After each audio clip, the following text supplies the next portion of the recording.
Hello and welcome to our latest episode of Journey Students Online. This is a place where we bring positive content to you. So wherever you may be watching, I hope this helps you today. Welcome.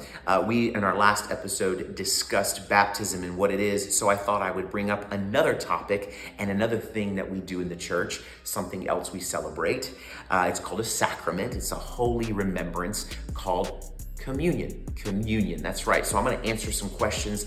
I'm a youth pastor, so we do communion, and I have to explain this a lot. So if my teenagers are watching, I hope this helps you.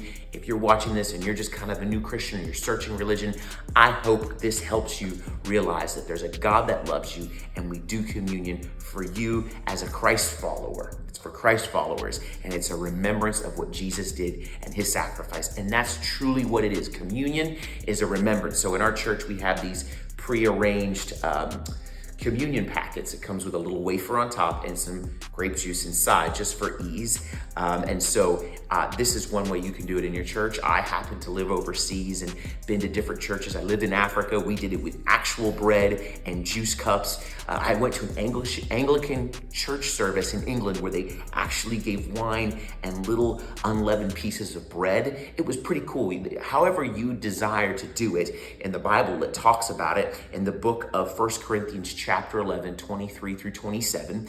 And all it is a remembrance of the sacrifice of Jesus. The bread represents Jesus's broken body, and the juice represents the blood that he shed. The Bible tells us that without the shedding of blood, there is no remission of sins. This act of communion is a reminder to us. It's a reminder to us, wherever we are, to remember Jesus Christ and his sacrifice. See, we have remembrances all across culture, wherever you are, England, South America, Africa, Asia. There's always something. There are birthdays, New Year's parties, Christmas. We just finished celebrating Easter here in our country, in the United States. Some people celebrate weddings differently, or funerals. And even in Jewish culture, for the first year of someone's death, they remember throughout the months of the first year of that person's death.